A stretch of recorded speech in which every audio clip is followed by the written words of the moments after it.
וצהלה תוך אמוני העם סגולה בואי חלה בואי חלה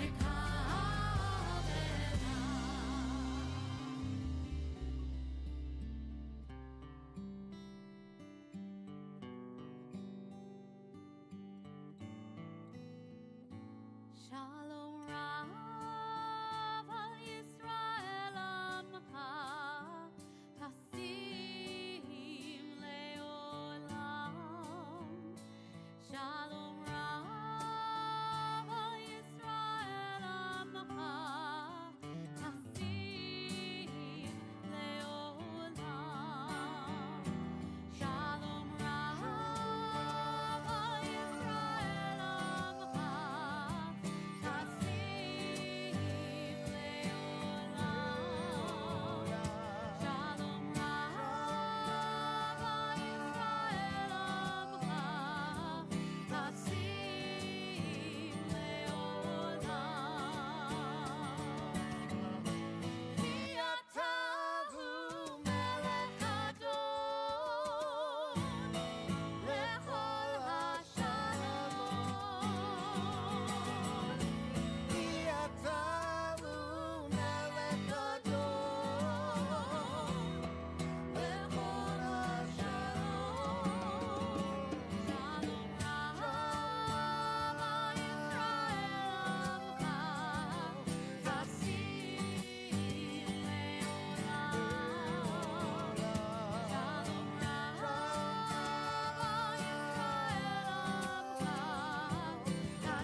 Shabbat Shalom, everyone. Hine Matov, how good it is to be together. I'm really happy to be back. And what better way than singing Hine Matov and to be here with Rabbi Geller. We're on page 10 for this newer version of Hine Matov. And you all know that this is the first Shabbat of the first, after the first part of Cantor Weiss's sabbatical, that she is back with us. So welcome back. Thank you. Yalla lai lai lai lai, yalla lai lai lai lai, yalla lai lai lai lai. Try it with me.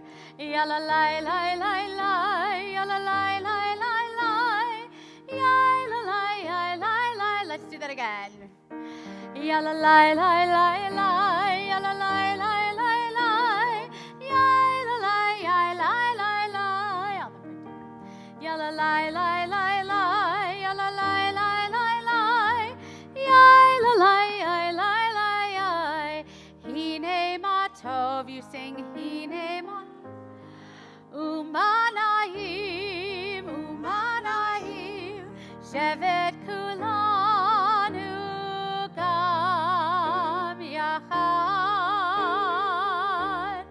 Hine matov, hine matov, umanahim,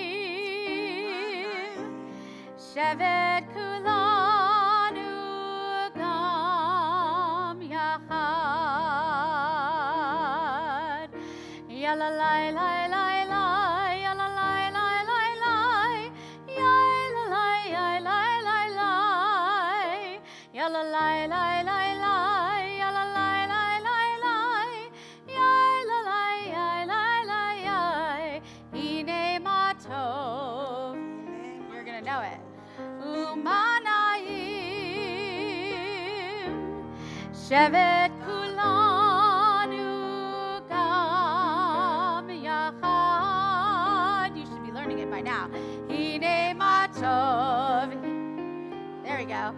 Umanahim, shevet kulanu gam yachad. One more part, and you repeat after me. Gather us in peace, gather us in strength, gather us in joy, we are one.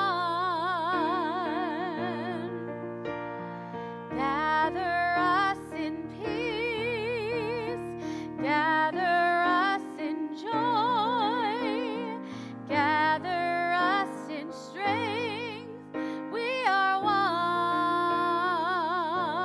Last time. Yalla lai lai lai lai, yalla lai lai lai lai, yalla lai lai lai lai, yalla lai lai lai lai, yalla lai lai lai lai, yalla lai lai lai. It is good to be together. It's particularly important to be together at this time in our world, which feels so very dark. We need to acknowledge the darkness, acknowledge the fear, acknowledge the broken hearts that all of us have about what's happening all over the world, to people we love and to people we don't yet know. It's important for us to still believe that we can bring light into this dark time. And that's what we do when we light the candles of Shabbat. We ask that we try for at least a short period of time to put aside the darkness and believe that light still can be brought into this world by the things that we do. So it is a great honor to invite Lori Goodman and Don Spetner to come forward and to light the Shabbat candles.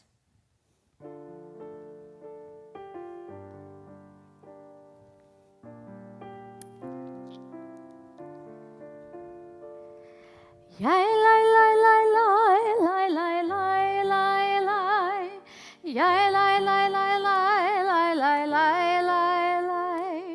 Yai lai lai lai lai lai lai lai lai lai.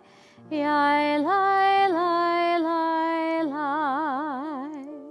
Baruch atah Adonai Eloheinu melech haolam asher kitshanu b'mitzvotav v'tzivanu lehadlik ner shel Shabbat.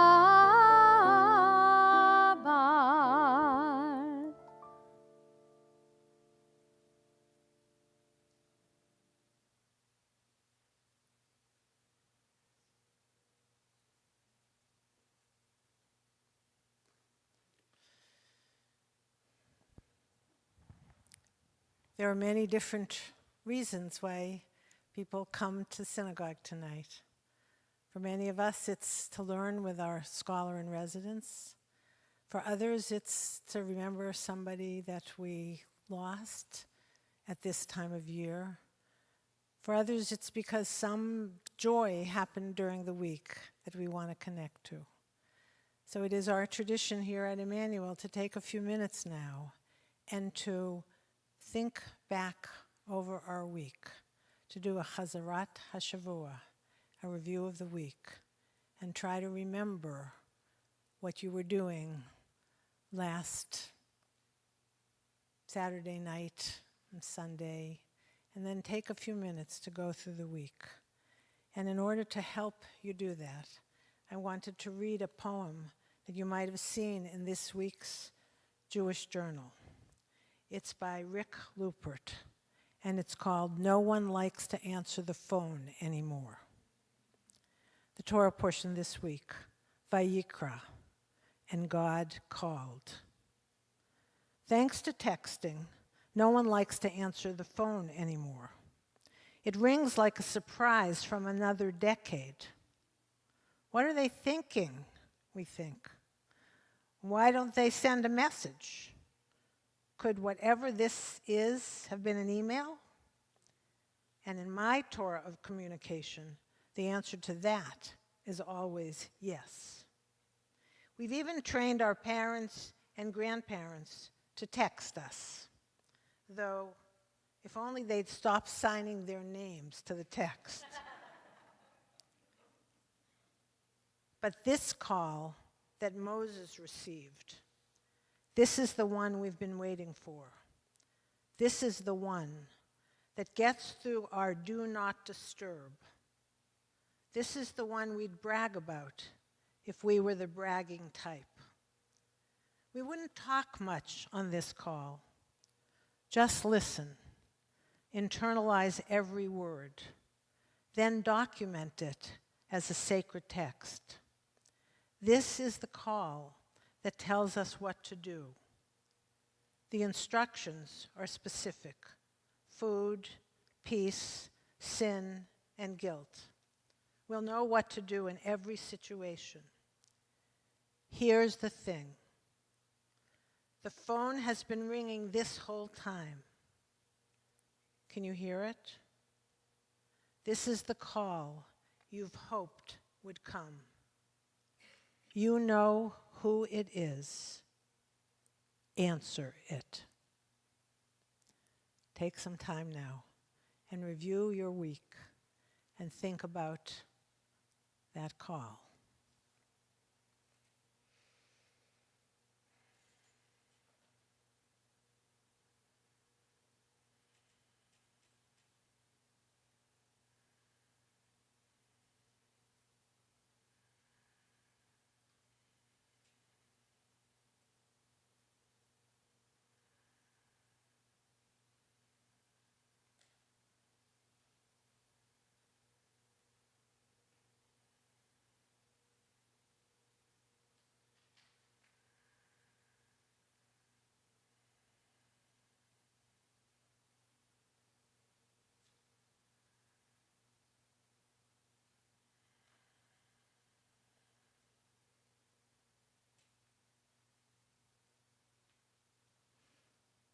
Are we ready to welcome Shabbat?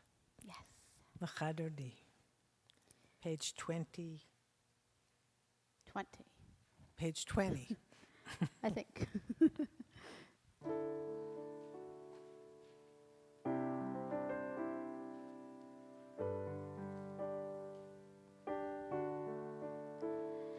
Lecha dodi likrat kala penei Shabbat nekabela lecha dodi likrat kala penei Shabbat nekabela. Try with me. Lecha dodi likrat kala penei Shabbat nekabela lecha dodi likrat kala penei Shabbat nekabela shamor v'zachor b'dibur echad ishmianu elam yuchad Adonai echad u'shmo echad l'shem ultiferet v'litila lecha dodi likrat kala penei Shabbat nekabela lecha dodi likrat kala penei Shabbat nekabela. Verse 5. Hitoreri kiva orech kumi uri shir dameri kevod Adonai alayich nigla lecha dodi likrat kala penei Shabbat nekabela lecha dodi likrat kala penei Shabbat nekabela. We rise and we face the entrance, verse 9, as we welcome Shabbat. Boi v'shalom ateret bala gam v'simcha u'sola toch emunei am segula boi chala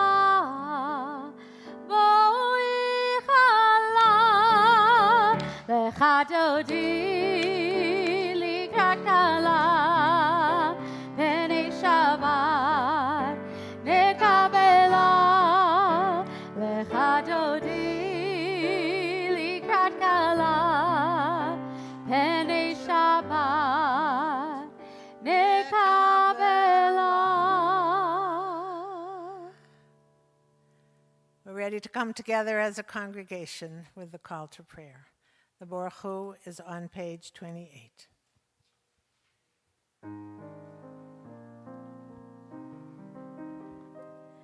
Yai lai lai, yai lai lai lai, yai lai lai, yai lai lai lai, yai lai lai, yai lai lai lai, yai lai lai, yai lai lai lai, yai lai lai, yai lai lai lai, yai lai lai, yai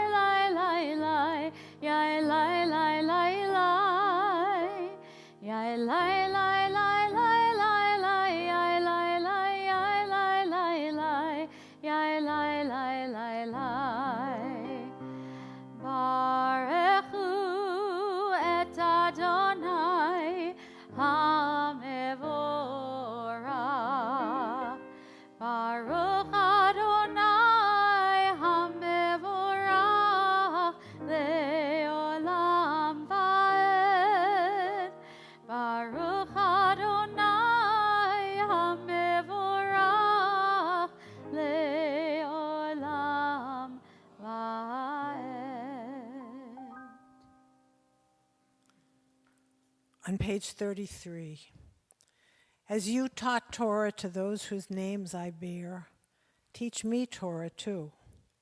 Its mystery beckons, yet I struggle with its truth. You meant Torah for me? Did you mean the struggle for me too? Don't let me struggle alone. Help me to understand, to be wise, to listen, to know. Lead me into the mystery. Baruch atah Adonai, Ohev Amo Yisrael. The Shema on page 34, reminding us that we are all connected to each other. One word, one breath.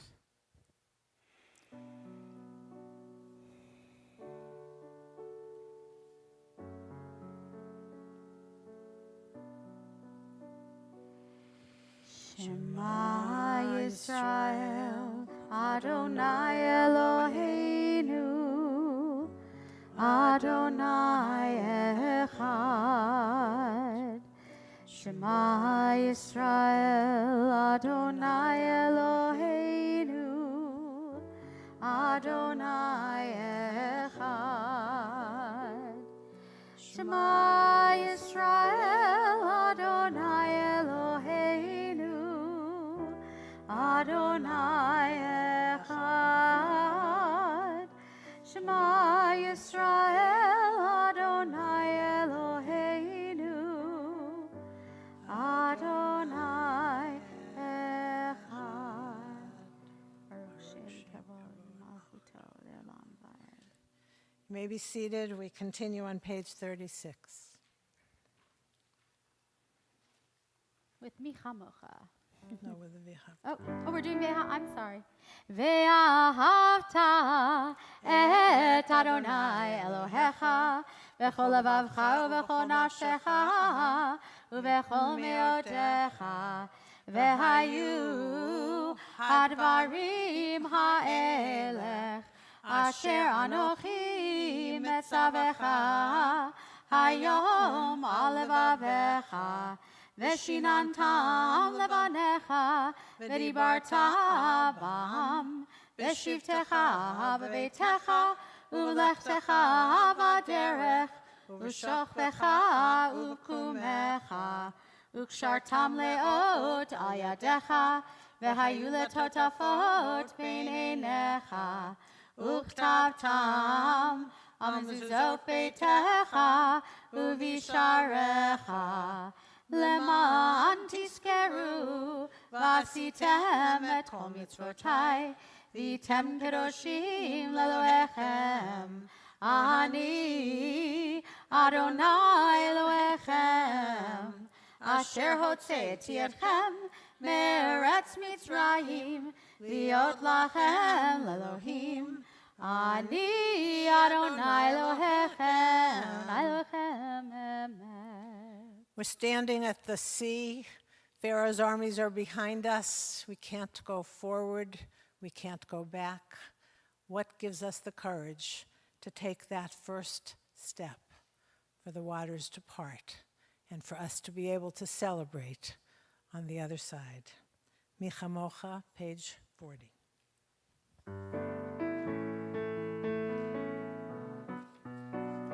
Yai lai lai la lai la lai la lai la lai. Yai lai lai ya lai la lai la lai. Ya lai la lai ya lai la lai la lai la lai. Yai lai lai lai ya la lai la lai. Mi chamocha ba'elim Adonai. Mi chamocha nedar b'kodesh. Nora tehilot osefele, Nora tehilot osefele. Malchutecha ra'u vanecha, mokei hayam livnei Moshe u'Miriam.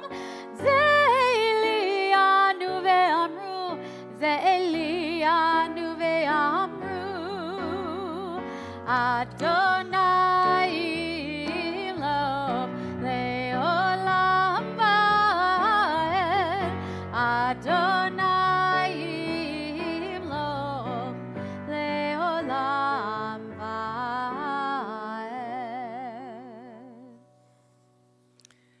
What follows is a lullaby, a nighttime prayer, when we ask for peace, safety, to be able to wake up to a new day. Close your eyes for a moment and imagine the lullaby that you need at this moment.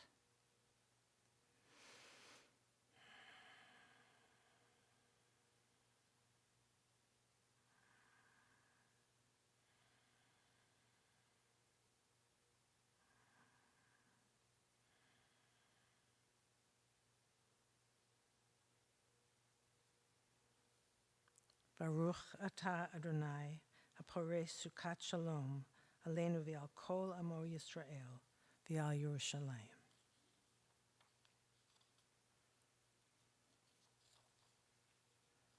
We continue with the Amidah, which you find on page 46.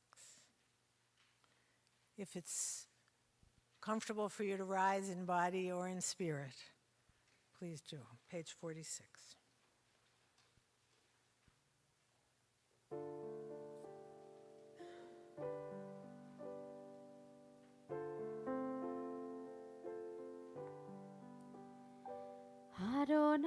Adonai tzvatai tivta. Adonai tzvatai tivta. Ufi agid tehilatecha. Ufi agid tehilatecha.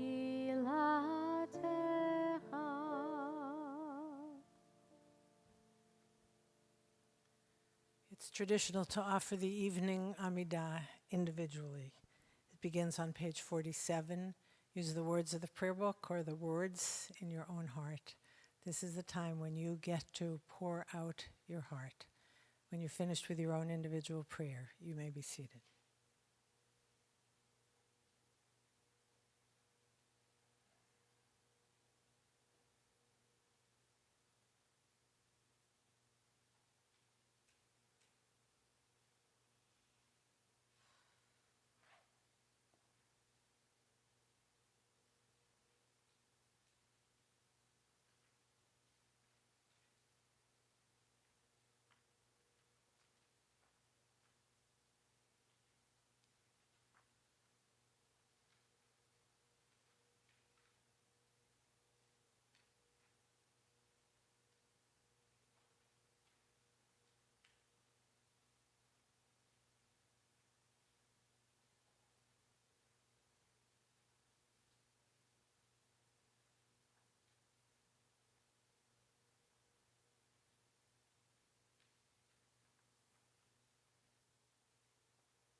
In an envelope marked personal, God addressed me a letter. In an envelope marked personal, I have given my answer. We continue thinking about people we care about and offering a Misha Berach, a prayer for healing of body and spirit, a prayer for the people who take care of the people who are in our minds, who need healing as well. A prayer for all of the people who suffer and need healing.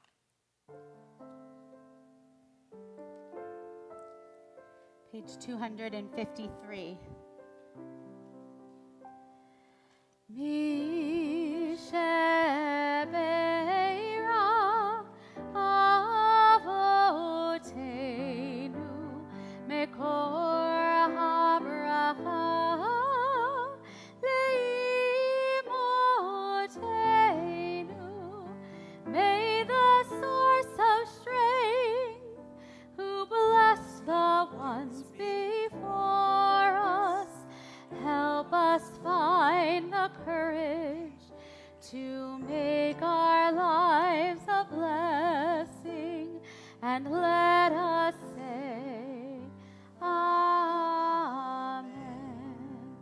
As a community, we really send prayers of healing to Pamela Abraham, Karen Altman, Bracha Liba Bad Reuven Chaim, Gemma Del Duca, Sean Del Rahim, Eitan Chaim, Elisheva Chava Bat Zalman Haran Leah, Miriam, Judy Fenton, Shelley Fisher, Wendy Fisher, Charlotte Ginger Harmon, Eric Innocenti, Dora Rachel Cram Solomon, Renee Kumitz, Jay Lehrer, Stephen Lipschultz, Greg Lombardo, Rivka Batzvi Vishendel, Howard Rosen, Reuven Ben Mordechai Ben Nechama, Lindy Sobel, Marvin Sobel, Mabuba Salamani, Rose Ugolnik, Helena Wachtel, Yehudit Bat Nechama Ben Mordechai, Howard Zellico, and Brian and Linda Zussman.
Mi shebeirach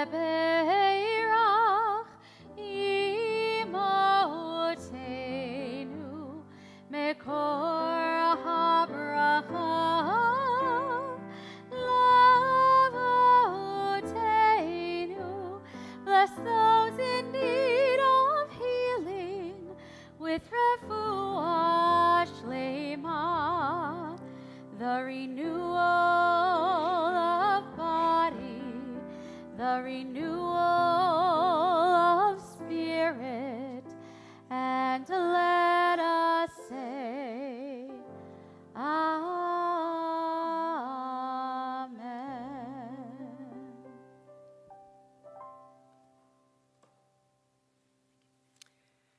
I'd like to offer a word of gratitude, a word of Torah, and an introduction.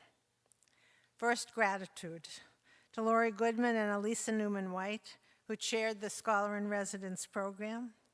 They were among the group of congregants who went to Spain and Morocco in 2010, a trip that the congregation took that we called In the Footsteps of Maimonides. The trip was amazing in so many ways, most especially because our scholar was Professor Brann, who was so engaging, so challenging, so spectacular that we all fell in love with Maimonides and with each other, because Professor Brann brought him to life and helped us understand why Maimonides should matter to us as Reformed Jews. You know from the flyers that he has written a book called Moses Maimonides, a very short introduction, which is a finalist in the National Jewish Book Awards. That's a short introduction. Our trip was a long introduction. It's quite a big deal to be invited by the Oxford University Press to write a book in their long-standing, a very short introduction series. It was just published this past fall, and the book has already reached audiences around the world.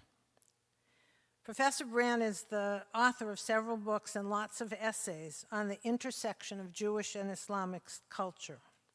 He's been the chair of his department at Cornell in several times, the advisor to Hillel, the founding House Professor Dean of the Alice Cook House, where he and his wife Eileen and their sons, who were little kids at the time, actually lived in this community house with them and ate meals in the dining room and basically grew up as partners with the students who lived in this house.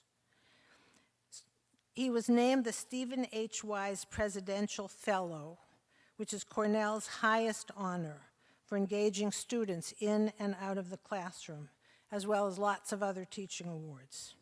And he teaches extremely popular classes that include the history of the Israeli-Palestinian conflict, anti-Semitism, Islamophobia, and racism, Zionism and its discontents, and holy war, crusade and jihad from antiquity to the present. I got to know him and to love him when he married my best friend, Eileen Yagoda. It's so special to me that we were able to entice both of them to be with us this Shabbat. And the word of Torah, as I said, this week we begin a new book of Torah, Vayikra, and it begins with God calling Moses to instruct the people about the different kinds of sacrifices. It's bloody, disgusting in its detail, and it seems totally irrelevant to us now that the ancient temple no longer exists. And instead of the burning smell of the offerings that went up to feed God, it's the burning desires of our hearts that we offer through our prayers. And for me, a major takeaway of this week's Torah portion is that our tradition continually changes. The way we prayed in temple times gave way to rabbinic Judaism. Instead of the altar of that ancient temple, the kitchen table has become our altar.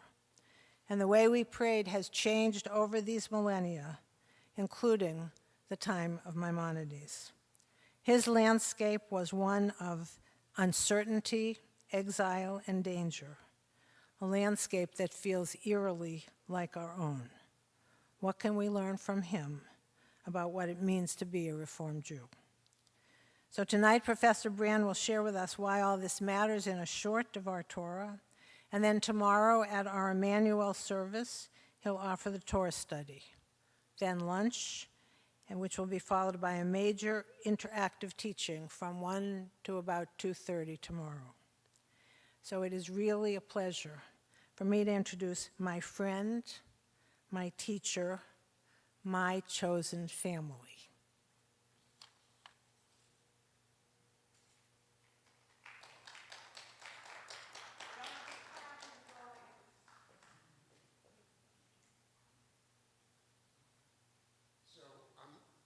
We're in LA, Hollywood, and after that, I feel like Sid Caesar in my show of shows when he gets called up from the audience and they review his life and he wants to head for the exit. So I have, I guess I can just use this. Yeah. I had 3 reasons why I love Temple Emanuel of Beverly Hills. And one of them is Rabbi Geller, who's such an extraordinary human being, a teacher in her own right, a wonderful friend for my wife and for me, and just an incredible part of our lives that we've been able to keep together across the whole continent. And how many decades now? Too many to count. So that's reason number 1. Reason number 2 is the trip that Rabbi Geller mentioned from 2010, 16 years ago, which when I see Lori this evening just feels like yesterday, and to be reminded of that wonderful experience together. The third reason is, it's another reason why I love Temple Emanuel of Beverly Hills, but also a little bit peeved. Before you renovated, right over there in the back was where there was a plaque where Groucho Marx used to sit. And the plaque is gone, but in my mind's eye, when I enter this beautiful sanctuary... It's in Rabbi Aaron's office. I saw it yesterday, and I didn't know what it was, and it's there. Should I go get it? It's there. Anyways. I won't throw it away. No, it's a sacred object, at least to me. So this evening, what can Reform Jews learn from Moses Maimonides, a scientist, a physician, philosopher, rabbinic scholar, and communal leader who lived hundreds and hundreds of years ago? He's known in Jewish tradition by his acronym Rambam, which is a shortened version of Rabbi Moses ben Maimon. Maimonides was born in Islamic Cordoba in 1138. He moved to Fez, Morocco at a young age, and he lived most of his life in Cairo, Egypt, where he became probably the most prominent and revered figure in Jewish history at the time, and in some sense ever since.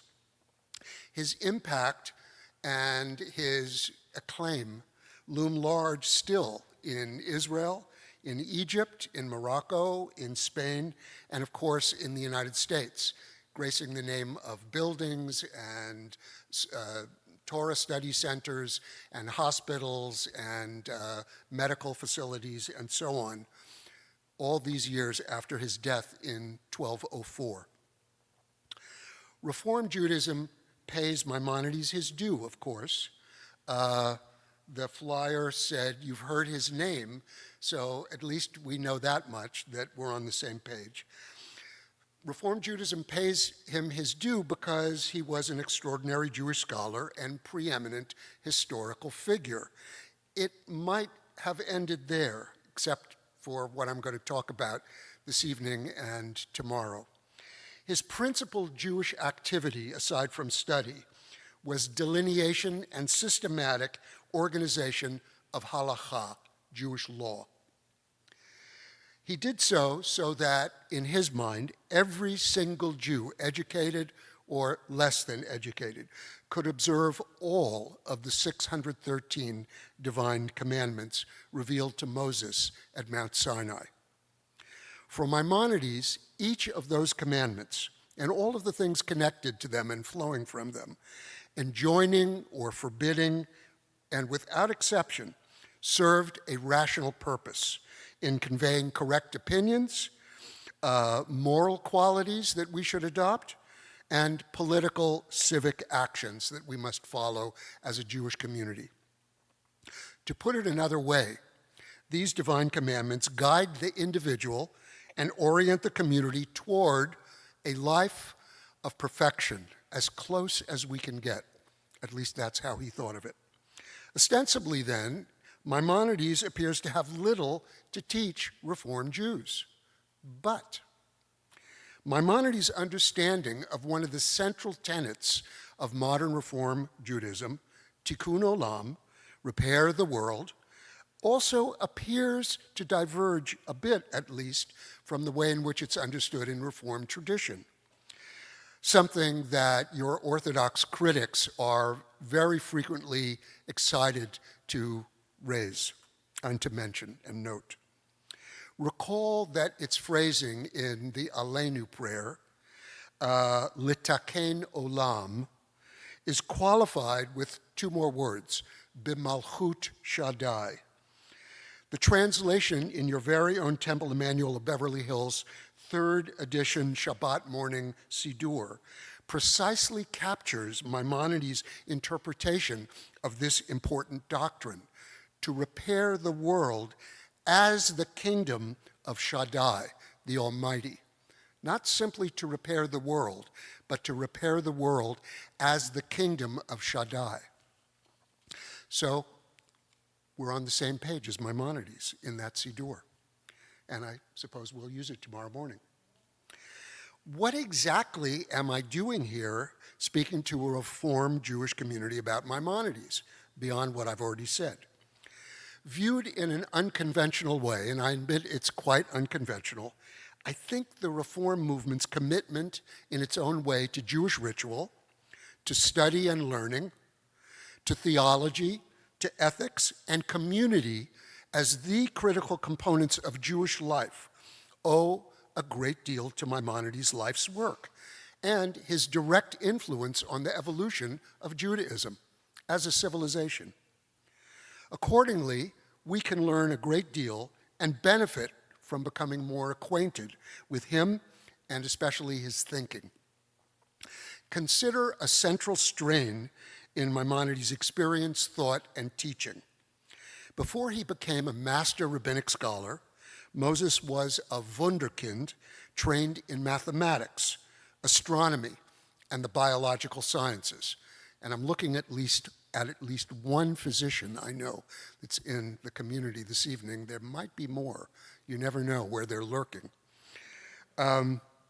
So later in his life as a physician, Maimonides would serve as a very prominent fixture in Cairo, Egypt, mixing freely with Muslim and Christian practitioners, treating patients of every religious background and every social class without discrimination.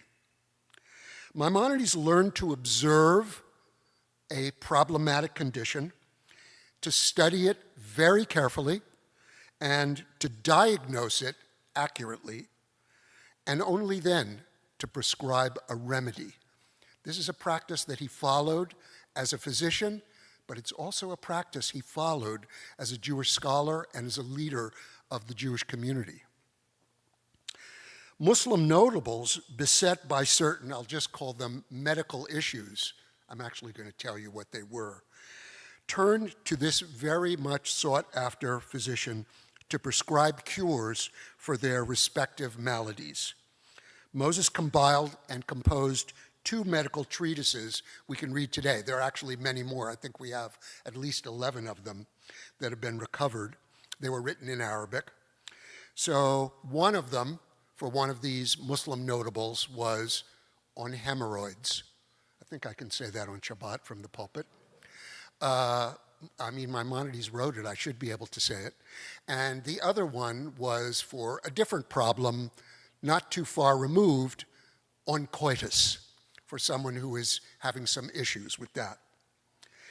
Maimonides carried over this medical practice regimen into guidance of the Jewish community and its many members who turned to him for pastoral counseling. And to indicate how busy this person was, I know, well, we're very busy here in Los Angeles because of the traffic, if for nothing else. But just listen to a little bit of what a day was like in the life of Moses Maimonides. A scholar who was translating his work from Arabic into Hebrew, but living in Provence, sent him a letter saying, I've got to come and discuss. There's some things in your work, I just can't make heads or tails out of them. I don't know how to translate this, so I'm getting on a boat. I'm coming across the Mediterranean, and I'm going to see you in Cairo. And Maimonides writes back to him, please don't. And this is why. Now, God knows that in order to write this to you, I've escaped to a secluded spot where people would not think to find me, sometimes leaning for support against the wall, sometimes lying down on account of my excessive weakness, for I have grown old and feeble. He was in his early 60s when he wrote this, and that gives me a chill, actually, when I say it.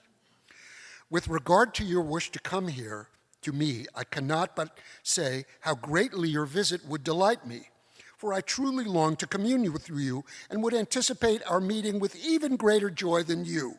Yet, I must advise you not to expose yourself to the perils of the voyage, for beyond seeing me and my doing all I could to honor you, you would not derive any advantage from your visit.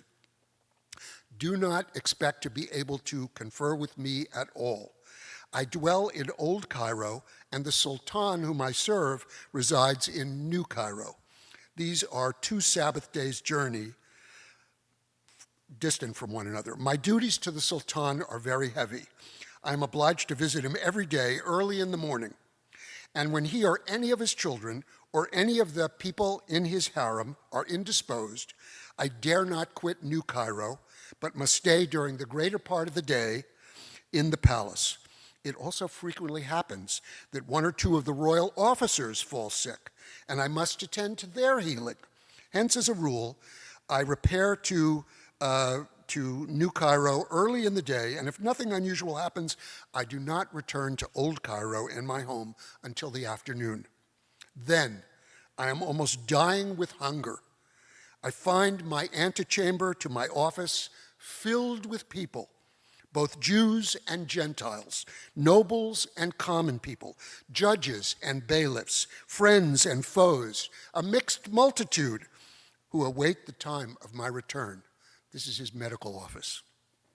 I dismount from my animal, wash my hands, go forth to my patients, and entreat them to bear with me while I take of some slight refreshment, the only meal I take in the 24 hours. My stomach is grumbling just thinking about that. Then I attend to my patients, write prescriptions for their various ailments. Patients go in and out until nightfall, and sometimes even, I solemnly assure you, until 2 hours or more into the night. I converse and prescribe for them while lying down from sheer fatigue. And when night falls, I am so exhausted that I can scarcely speak. Just imagine going to a physician, your primary care physician or a specialist, and they're lying down and they want to examine you and take care of you that way. But that's what he says. Therefore, no one can come and talk to me on a matter of Torah until the Sabbath, when I have a little bit of time in the afternoon to instruct them. So I beg that you will come to me, not with the hope of deriving any advantage from your visit as regards your studies, for my time is, as I have shown you, excessively occupied. So, physician, mathematician, astronomer, communal leader, rabbinic scholar, and more, also responsible for the Jewish community to the Sultan in Cairo. Moses' scientific intellectual regimen naturally informed his understanding of the universe, and by extension, the Creator. And here I think I see a connection as well between Maimonides' experience and thinking and Reform Judaism. Addressing rabbinic correspondents in France who questioned the value of astronomy, Maimonides cited the dictum of the Talmudic sage Rabbi Meir, quote, "Contemplate God's works, for thus you recognize God who spoke, and the world came into being," end quote. In Maimonides' terms, divine wisdom is manifested in the cosmos. And the more one knows of existence through study of the cosmos and study of the earth and all that inhabit it, brings one into closer knowledge of the divine. So it's a religious requirement, it's a religious obligation to be a student of biology as much as we can, to be a student of physics as much as we can, to be a student of mathematics. However, every kind of discipline that was available in the 12th and 13th centuries, he would seek to master it because mastery of these sciences, he would call them, all bring him closer to God through knowledge of the physical universe. To put it another way, God endowed human beings with rational minds. Scientific inquiry to the best of one's ability and observing the sublime wondrousness and beauty of the universe are therefore sacred obligations because they enable each of us to grasp something, at least, of God's purposes and God's ways. While reading through your standard Reform Siddur, Mishkan Tefillah, the one we were davening from this evening, I was delighted to find yet another Maimonidean-like passage near the conclusion of the Shabbat Morning Amidah. The Hoda'ah excursus that you see on the left-hand side of the page for the prayer at the end of the Amidah, Modim Anachnu Lach. We acknowledge with thanks. We actually had it in our Arvit service this evening. Begins in the translation in your other Siddur. For the expanding grandeur of creation, worlds known and unknown, galaxies beyond galaxies, filling us with awe and challenging our imaginations. Modim anachnu lach. For this fragile planet Earth, its times and tides, its sunsets and seasons, Modim anachnu lach. Maimonides' prime teachings also intersect with another touchstone of Reform Judaism, the significance of the concept B'Tselem Elohim from Genesis 1:27. Let us make humankind in our image after our likeness. The movement's website, your movement's website, instructs us that each person is equally valued because all humanity is created in the image of God. This is a powerful and uplifting idea that, as Rabbi Geller reminded us obliquely, is in all too short supply today. To deepen our commitment to this principle, and I know you've all been taught about it here at Temple Emanuel, Maimonides insists that we contemplate what this phrase means in the image of God. As we'll discuss tomorrow morning, it certainly can't mean shape or configuration or anything remotely connected with anything physical, anything bodily. Maimonides teaches us at great length that it is connected to the virtue that is unique to all human beings, besides the virtue of speech, and that is our intellect. It is our intellect, our minds, our capacity to explore and question and confound and grapple that is, in his idea, is what makes us, every one of us, in the image of God and therefore capable of engaging in that pursuit. Tomorrow, we'll learn more of Maimonides' universalism across these themes that I've developed. During Shacharit, we'll study together Maimonides' challenge to us on the meaning of oneness, and after Shabbat lunch, we'll investigate Maimonides' challenge to us on the meaning of chosenness, the chosenness of the Jewish people. Shabbat Shalom.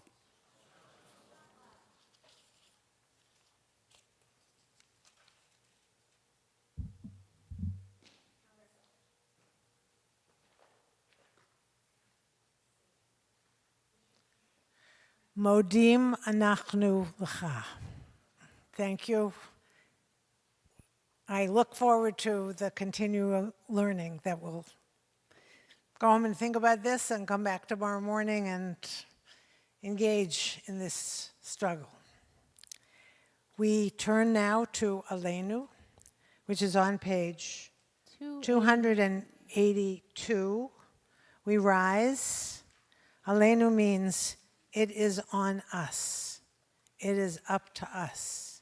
It is up to us to struggle.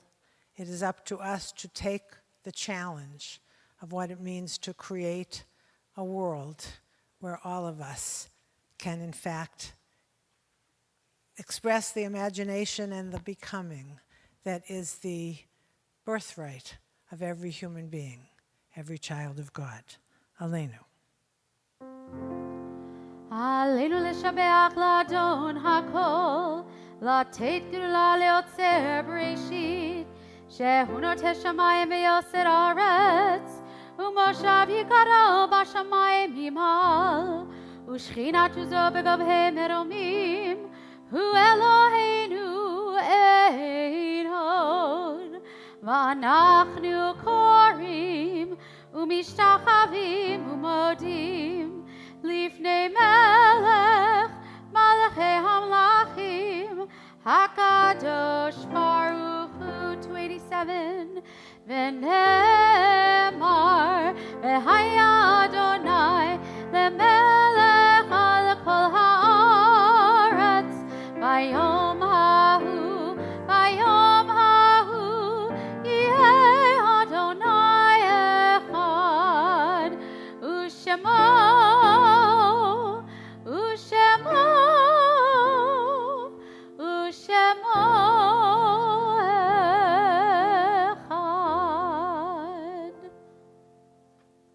You may all be seated.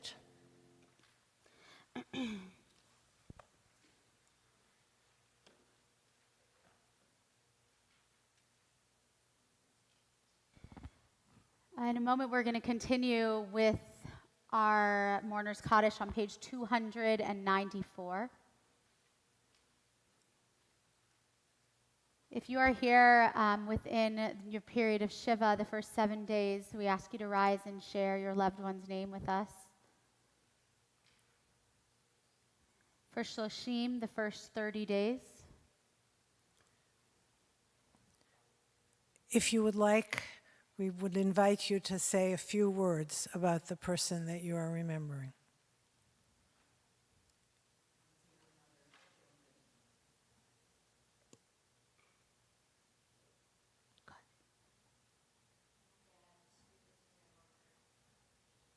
And his name.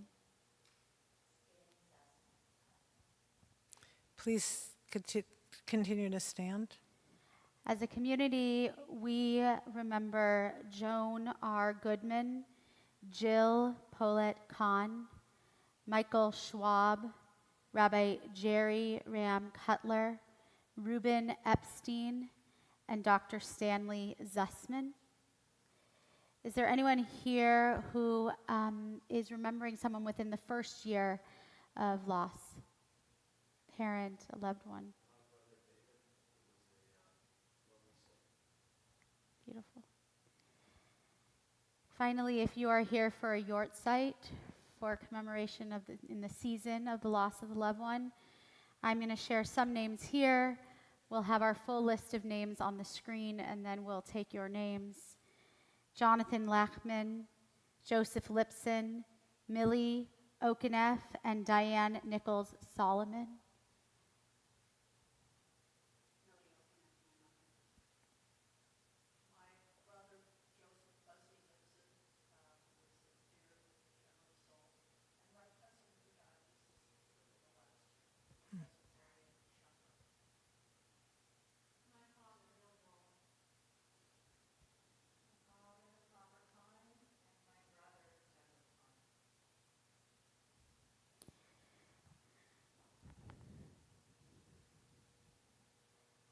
We also remember all of those who have no one to say Kaddish for them, all of those who have been murdered, killed by acts of war, and even in speaking of Mother Nature today.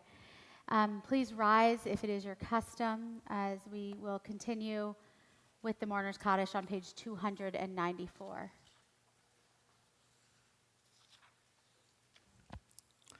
Yitgadal v'yitkadash shemei Rabbah, v'yalma divra kirtei v'yamlich malchutei, v'chayachon v'yomechon v'chayei dekol beit Yisrael, b'agala v'zman kariv v'yimru Amen. Yehei shmei Rabbah mevarach le'olam olmei olmayah. Yitbarach v'yishtabach v'yitpa'ar v'yitramam v'yitnaseh. v'yit hadar, v'yit Allah, v'yit halal, shmei d'kudsha brichu. Leila min kol birchata v'shirata, tushbechata v'nechemata, damiran bi'alma v'yimru amen. Yehi shlomo rabba min shemaya, v'chayim aleinu v'al kol Yisrael, v'yimru amen. Oseh shalom v'mromav, hu ya'aseh shalom, aleinu v'al kol Yisrael, v'al kol yoshvei tevel, v'yimru amen. May the one who makes peace on high send peace to us, to all who mourn, and help us to make peace here on earth. And together we say, Amen. You may be seated. Announcements. First of all, thank you to Nathan. Thank you to Sarah and our security and maintenance, Amanda, who has been greeting in the back, and of course to Rabbi Geller, who we don't always get to see up here. It's special for you to be here. I also want to just raise your hand, Co-President Kara Corwin, and any board members who are here, which I believe is Pamela. Raise your hand, Pamela. That's who you can complain to. Okay. No. And that's also who you can thank. Exactly, 100%. We have a couple of announcements. I'm back from my sabbatical, and that means that I'm back doing announcements, fortunately or unfortunately. Did Maimonides make announcements, do you think? Didn't have time. He definitely didn't have time. Or he did it laying down. I should do that laying down. Let's just see. Yeah. Passover is coming up. It is in about 10 days. Is that right? Yeah. We have a lot going on at Temple. This coming Tuesday night, Rabbi Aaron is teaching a class about, I'm sure you guys can read that, for children of the Seder. It's very interesting. What, of course, I want to bring to light is our annual Bird Goldstein Songs of Freedom Interfaith Concert. Raise your hand if you have attended this in the past. Oh, very good. If each of you can bring about 25 people, we'll fill the room. But it's our interfaith concert. We are blessed again to be working with St. Bridget, a church downtown, and Urban Voices, which is the choir of people made up from people that were living in Skid Row, and they rehearse in a clinic down there. And what it has grown to be, and their reputation is quite amazing. And we also have the cantors who are just, they're just the singers from St. John's, I think that was correct. And another thank you, I'm sure Robert Hagba Bird will be here tomorrow to lift the Torah, and they sponsor this concert every year, and it's just so lovely. So please, and then also, then Passover will be on that Wednesday night, April 1st. Join us on the Friday night of Shabbat Passover for a Shabbat experience here at Temple. Chai Village LA Seder is coming up. Yeah, see, I don't have the list. Yeah, I think Sound Bath Havdalah. Read your highlights. Read your highlights. That comes out every Tuesday, our newsletter. What else do I have there, Sarah? We would like to ask if anybody is here for the first time, if you would stand up and just let us welcome you if this is the first time you've been here at Temple Emanuel. You could say your name and maybe who brought you. You know it's okay. Yeah, Kathy brought me. Exactly. That's what I knew that, but so your name? Lisa Zussman, Ted Feldman. And where are you from? All the way down the street? down the street. Thank you for coming so far. From down the street. Well, now that you know that we're close by, you can come again. Thank you. Who do I Anybody not know? else? I don't think so. You've all been here before? That's great to know. So in a few moments, we'll make Kiddush and a motzi and then send you off to your Erev Shabbat meal. But say hello to the new folks that are here so that they feel welcome. I do want to say one other thing that is going on in our world that is a very problematic issue that we need to know about, and that is connected to this talit that I am wearing. This is a woman of the wall talit. And many of you know for many years, for the past more than 40 years, women have been gathering at the Kotel, the Western Wall, to enable women to be able to pray out loud. This was a problem for people who are more traditional, and after a while, a compromise was reached, and a part of the Western Wall that is still part of the wall was created as an egalitarian space where it was possible to have mixed services, where women and men could pray together and women's voices could be heard. On February 26, the Israeli Knesset advanced legislation that would criminalize egalitarian Jewish worship at the Western Wall. If enacted, the proposed bill by MK Avi Maoz of the far-right Noam Party would render forms of Jewish prayer not sanctioned by the ultra-Orthodox chief rabbinate punishable by up to 7 years in prison.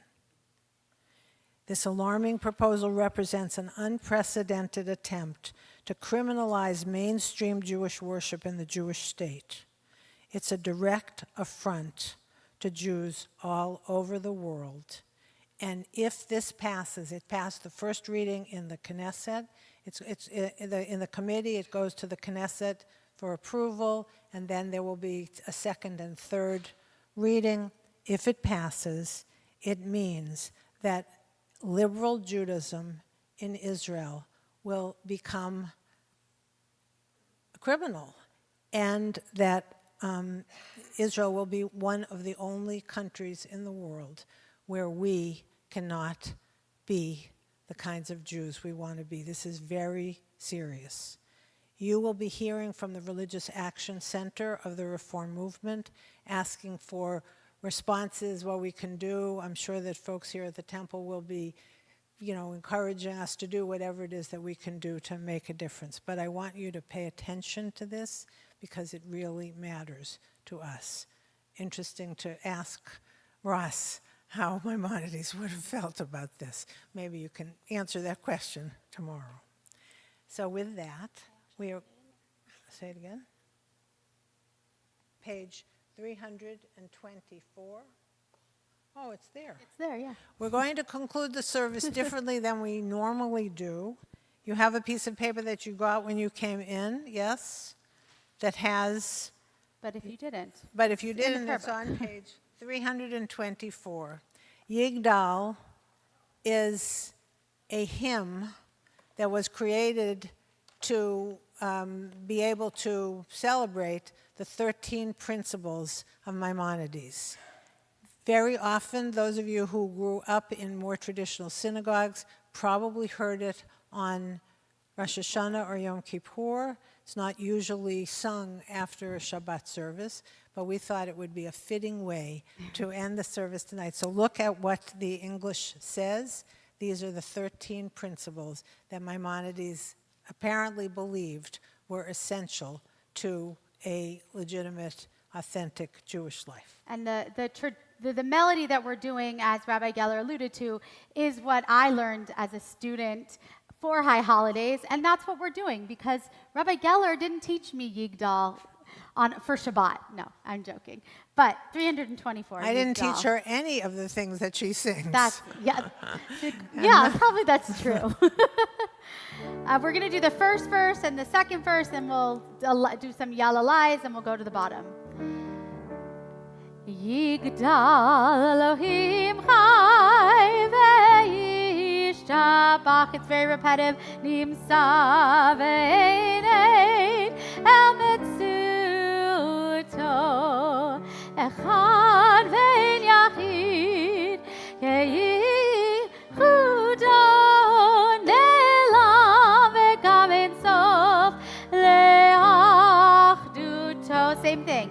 Ein lo demut haguf ve'no guf lo naroch elav kedushato kadmon lechol davar asher nivra rishon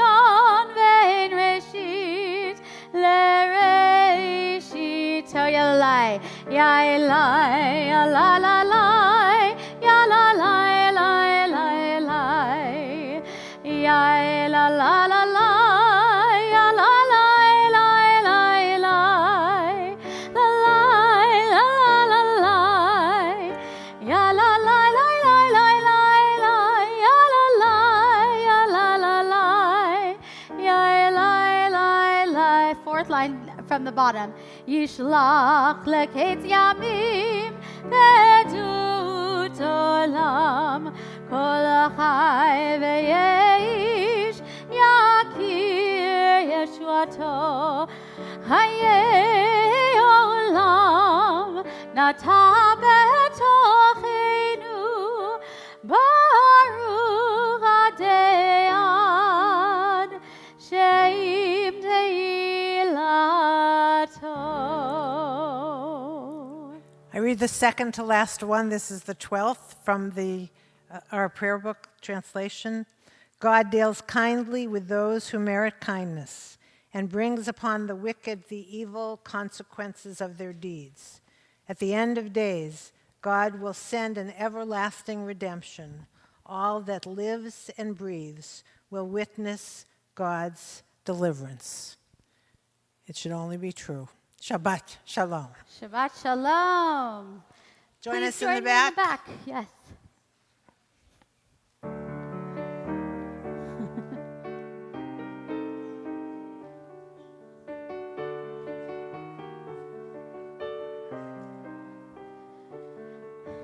Thank you, Nathan.